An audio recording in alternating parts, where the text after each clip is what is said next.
guys, welcome back to my YouTube channel. I am still reading The Elite. This is going to be chapter 23 today. I'm going to try to save all of my reactions and emotions towards the end, but if you want to read along with me.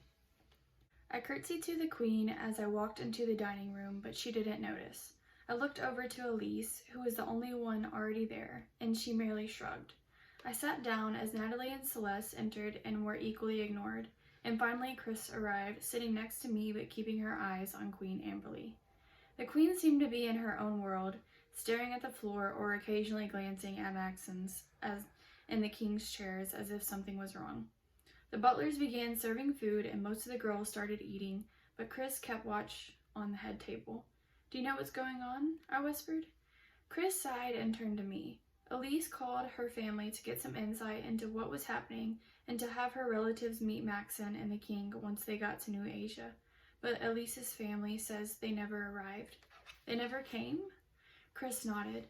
The weird thing is, the king called when they landed and he and Maxon both spoke with Queen Amberly.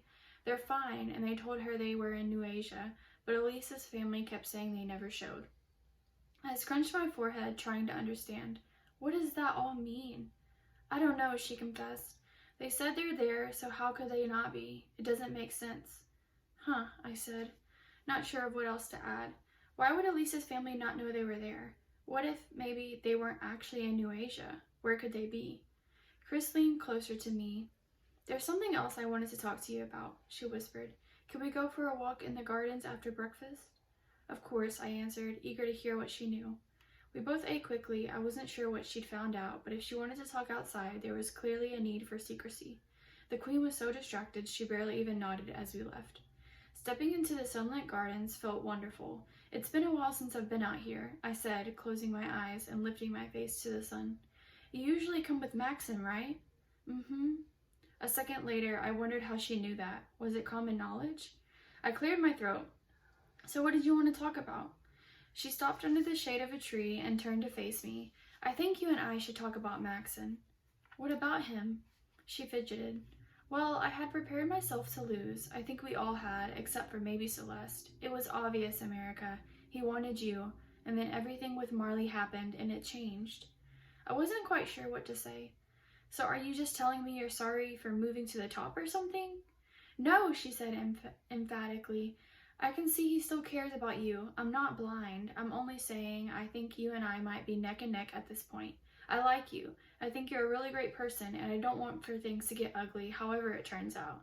So this is... She clasped her hands in front of her, trying to think of the right words. This is me offering to be completely honest about my relationship with Maxon, and I'm hoping you'll do the same. I crossed my arms and went for the one question I'd been dying to ask. When did you two get so close? Her eyes got a little dreamy and she toyed with a piece of her light brown hair. I guess right after everything with Marley. It probably sounds stupid, but I made him a card. That's what I always did back home when my friends were sad. Anyway, he loved it. He said no one had given him a present yet. What? Oh, wow. After everything he'd done for me, had I really never done anything for him in return? He was so happy, he asked me to sit with him a while in his room, and... You've seen his room? I asked, shocked. Yes, haven't you? My silence was all the answer she needed. Oh, she said awkwardly. Well, you're not missing anything. It's dark, and there's a gun rack, and then he has this mess of pictures on the wall. It's nothing special, she promised, waving it away. Anyway, after that, he started visiting me during pretty much every free moment he had. She shook her head. It happened kind of fast. I sighed. He basically told me, I confessed. He made a little comment about needing us both here. So, she bit her lip, you're pretty sure he still likes you? Hadn't she already suspected that? Does she simply need me to confirm it? Chris, do you really want me to hear all this? Yes, I want you to know where I stand, and I'll tell you anything you want to know, too. We aren't running this thing, but that doesn't mean we have to be lost in it. I walked in a short circle, trying to make sense of everything. I wasn't sure I was brave enough to ask Maxon about Chris. I could barely talk honestly with him about me, but I kept feeling like I was missing pieces of the truth about where I stood. Maybe this was my only hope of really knowing. I'm pretty sure he wants me to stay around for a while, but I think he wants you here too. She nodded. I figured. Has he kissed you? I blurted out. She smiled bashfully. No, but I think he would have if I hadn't asked him not to. In my family, we sort of have this tradition where we don't kiss until we're engaged. Sometimes we have a party when people announce their wedding date and everyone gets to see the first kiss. I want that for me. But he tried to? No, I explained, before we got that far. He kisses my hands a lot, though, or sometimes my cheek. I think it's kind of sweet, she gushed. I nodded, looking at the grass. Wait, she said, hesitating, did he kiss you? Part of me wanted to brag that I was his first kiss ever, that when we kissed, it felt like time stopped. Sort of. It's kind of hard to explain, I hedged. She made a face. No, it's not. Has he or hasn't he? It's complicated. America, if you're not going to be honest, then this is a waste of time. I came here wanting to be open with you. I thought it would benefit us both to be friendly. I stood there, wringing my hands, trying to think of a way to explain myself. It wasn't that I disliked Chris. If I went home, I'd want her to win. I do want to be friends with you, Chris. I kind of thought we already were. Me too, she said gently. It's just hard for me to share private things, and I appreciate your honesty, but I'm not sure I want to know everything, even though I asked, I said quickly, seeing the words coming to her lips. I already knew he had feelings for you. I could see it. I think I need things to be vague for the time being. She smiled. I can respect that. Would you do me a favor, though? Sure, if I can. She bit her lip and turned her eyes away for a minute. When she looked back, I could see the hint of tears in her eyes. If you're certain that he doesn't want me, could you maybe warn me? I don't know how you feel, but I love him, and I'd appreciate being told, if you know for sure anyway. She loved him. She said it out loud, fearlessly. Chris loved Maxon. If he ever told me for sure, I would tell you. She nodded, and maybe we can make another promise? Not to purposely get in each other's way. I don't want to win that way, and I don't think you do either. I'm no Celeste, I said with disgust, and she laughed. I promise to be fair. Okay then, she dabbed at her eyes and straightened her dress. I could see it so easily how elegant she would look with the crown on her head. I need to go, I lied. Thanks for talking to me.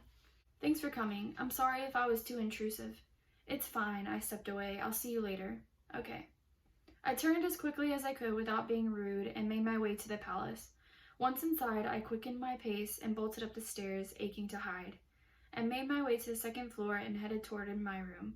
I noticed a piece of paper on the floor, which was unusual for the typically immaculate palace. It was by the corner leading to my door, so I guessed it might be for me. To be sure, I flipped it over and read. Another rebel attacked this morning, this time in Paloma. Current count is over 300 dead, at least 100 more wounded. Again, the main demand appears to be terminating selection, calling for an end to the royal line. Please advise on best response. My body went cold. I scanned both sides of the paper, looking for a date. Another attack this morning? Even if this was a few days old, it was at least a second one. And the demand was again ending the selection. Was this what all the recent attacks had been about? Were they trying to get rid of us? If so, were both the northern and southern rebels pursuing that end? I didn't know what to do. I wasn't supposed to have seen this message, so it wasn't like I could talk to anyone. But did the people who were supposed to know already have this information? I decided to put the paper back on the ground. Hopefully a guard would come around soon and get it to the right place. For now, I would just be optimistic that someone was responding. Whew, okay. That was a heavy chapter, and that was so short. But wow, Chris loves Maxon. I mean, we knew that, but she really loves him. And I don't know, my heart aches a little bit because America can't make up her freaking mind.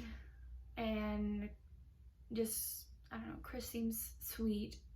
She seems like she deserves Maxon over America. I'm rooting for Chris now. I've changed sides. Okay, thank you so much for listening to this chapter with me. Sorry my room's a little messy, but stay tuned for chapter 24.